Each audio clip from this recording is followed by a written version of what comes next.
Assalamu alaikum ƴan uwa, barkanku da haka, barkanku da wannan lokaci. A wannan bidiyo insha allahu za mu nuna muku yadda ake yin connecting na SSH. Okay, so mece ce SSH?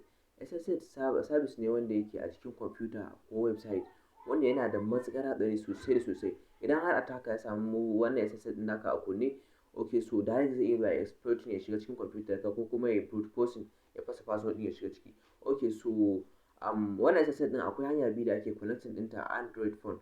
Okay, hanya ta farko shine a Play Store. Akwai wani application da muke ce masa mobile SSH. So ta cikin sa ake connecting din SSH. So abinda zaka kawai zaka je ka buɗe Play Store ɗinka. Okay, bayan ka buɗe Play Store ɗinka zaka yi searching din mobile SSH. Okay, mobile.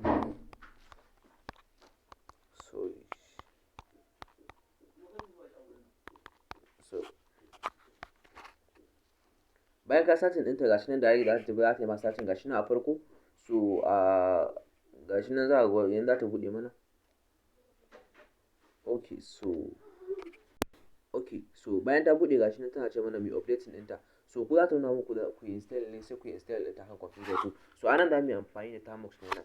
So za ka je ka buɗe kan Termux ɗinka. So da farko abu na farko da ya kamata a ce kai shine za ka fara scanning IP address ɗinka, gano wannan service ɗin shin tana kunne ne ko tana kashe. So anan za mu zo mu ce nmap. So target IP address ina shine 192.168.0.101. So wannan shine target IP address ɗina.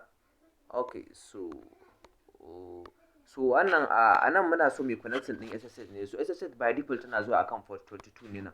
So za mu sa tag P sai mu sa 22 sai mu danna enter. So nmap directory gashin ta yi ta mana scanning, ta gano mana port 22 SSH is open. So yanzu tana buɗe kenan port 22 din, za mu iya shiga cikin ta. So abinda za mu yi shine za mu sa SSH sai mu saka username din target din mu. Okay, so nan ga fice ne sai mu sa username din target din mu shine Mr. Cyber.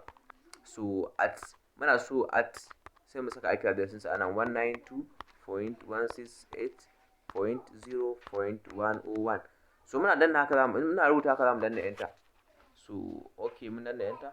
So gashi nan direct tana cewa Mr. Cyber 192.168 password. So anan tunda ba brute force muke ba ko kuma ba exploiting muke ba, kawai directly tunda na san password ɗina zan rubuta password din anan.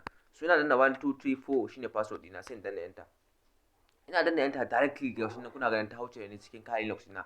Gashi nan Mr. Cyber at prof haka. Okay, so wannan shine yanda ake yin connecting din SSH.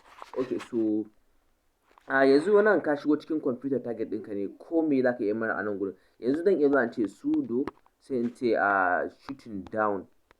Okay, shutting down. Okay, sorry, shutting down. Sorry, now. So ina danna enter yanzu, to computer target ina kawai za ta mutu. Kawai yana cikin aiki ita ko wani abu zai ga directly kawai computer ta mutu. Zan kuma iya zuwa nan gurin sai in ce sudo sai in ce reboot. Sorry, sudo reboot. Ina danna enter haka shi ma gaba ɗaya zai je ya masa rebooting din computer sa. Okay, so anan yanzu idan na yi ls haka za ku ga shi nan ina cikin home ne nan. So idan na ce cd sai na ce desktop haka, ina shiga cikin desktop ɗinsa na yi ls, za ku ga duk abubuwan da yake cikin desktop ɗinsa. So wannan shine yadda ake yin connecting na SSH. So duka da wannan za mu kawo ƙarshen bidiyon mu, sai mun sake haɗuwa da ku a next video.